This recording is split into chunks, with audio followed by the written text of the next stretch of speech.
Hello বন্ধুরা, তোমরা সবাই কেমন আছো? শুভ সন্ধ্যা। আর এই শুভ সন্ধ্যায় এখন বানানো হবে গরম গরম পেঁয়াজি, তার মধ্যে লঙ্কা কুচি দিয়েছি। এখন চালের গুঁড়োটা দিয়ে দেব, গরম গরম পেঁয়াজি, আর তার সাথে থাকবে মুড়ি মাখা।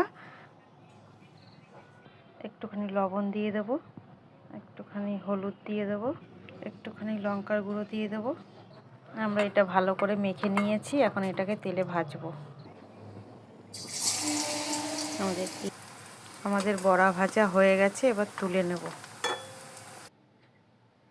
আমাদের বড়া রেডি হয়ে গেছে, তার সাথে মুড়ি আর টমেটো কাঁচা লঙ্কা। এখন খাবো, খেয়ে বলবো কেমন হয়েছে।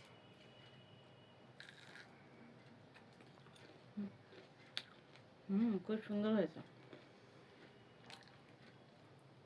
এসো না, কেমন হয়েছে?